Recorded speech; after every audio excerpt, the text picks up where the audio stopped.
Magluluto nga pala ako ng pasit canton. Siyempre, hindi rin mawawala ang panggisa at hindi rin mawawala ang laman loob na napakayami nga. Pagisahin mo at sasamahan natin ng buhangin. Buhangin? Hindi. Dahon ng gumamela pala yan. Ay, ano bang tawag yan? Laurel pala yan. Kala ko kasi layak. Layak lang sa hanamanan. At takpan para hanggang sa mag-isa. Ayun, napakasarap naman yan. At naglalagay na rin ako ng mga halaman damo sa kabundukan. Alam niyo ba yan? At kung hindi niyo naman alam, ay tanong niyo kay Kaer ni Baron. Ay sorry, wala na pala si Kaer ni Baron. Kay Kuya Kim na lang siguro. Nilagay ko na rin pala ang kokolamber. Kokolamber ba tawag niyo dyan? Ay hindi pala repolyo pala yan.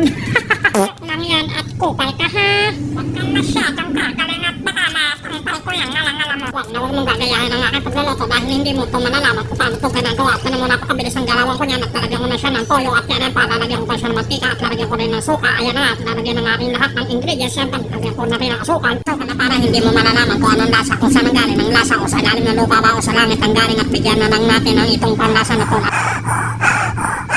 Nasa sinain na tayo at ayan akong wala ng sinain ko. At medyo pakukula-kulain natin yan para yan ay masarap-sarap pa. Kaya halo na natin sa pancit canton. Siyempre magmamakarin na tayo at tapaspasan na natin, lalagyan na natin ng tubig at lalagyan na natin yung pasit. Siyempre titignan pa rin natin yan at halo na natin yan. Kaya titikman na natin kung anong talagang nasa niya at kung pwede na siyang kainin at kung pwede na siyang haluan at kung pwede na siyang lagyan ng pancit canton. Kaya lagyan na natin siya ng pampasikreto, pampapasarap at pampalasa at talagang naman talagang kakahalo-halo naman talaga hindi naman talaga magkakaigihan at napakasarap naman talaga niya. At titikman na natin at lalagyan na natin siya ng pancit canton. Tapos natin matikman para masarap ang pagkakalasa niya. At sa pagkakapalagay ko yung dapat lasang-lasa na talaga siya at kaya nilagay ko na ang pancit canton. Kaya ito na nga at nilalabas ko na at nilalamat at nalalamat at inahalo-halo na yan. Binabalik-balikan na yan para lumabot agad at napakasarap naman yan. Pag saan talaga yung natabasa at nagibigibig. Kung wala ka naiintindihan, magbasa ka ng dictionary para malaman mo kung ano aking mga sinasabi. Kaya ito na at niluluto ko na ang ating pancit canton. Yeah, napakasarap. Alright. Meow, meow, meow, meow, meow, meow, meow, meow, meow, meow, meow, meow, meow, meow, meow, meow, meow, meow, meow, meow. Finally, isa kita na tinuluto na natin at malapit na siya maluto. Pinapatuyot na lang natin yung sabaw para masarap-sarap talaga siya at naglalambot at naglalambot talaga at napakasarap yan. Napakaswabe yan kung talagang titikman at nilagyan natin ang oyster sauce. Parang sa amin ay nilalagyan natin ng oyster sauce.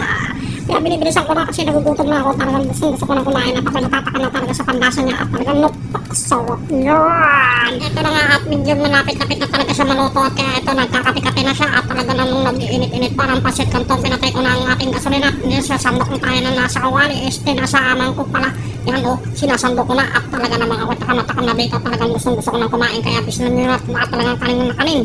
Ito lalagyan natin ng konting kalamansi at lalagyan natin ng 3 kalamansi at na yan at talaga namang hindi naman talaga magwalay niya sa mga ginagawa niya. Talagang maglalaway ka talaga naman. Pati naman pusa ay napapatiin at talaga naman napapasarap naman niya. Nasabi ng aking pusa ay meow meow meow meow meow meow meow meow meow meow meow meow meow. Wow, nilatagda ni Kumag ang kanyang pagkain umagahan. Umagahan ba yan o tanghalian? Kasi ang pagkakalam ko kung oras na ay 11:20 na kaya siguro tanghalian at umagahan pinagsama ko na yan. Talaga namang hindi na napigilan at ayan pa, sumunod pa. Kaya maraming salamat at naubos ko ang buhay ninyo. Mga hinayo pa kayo. Maraming thank you sa inyo mga kupal kayo. Let's go! Lipan! Tanananananananan! Labo na na! Thank you very much! Vamos!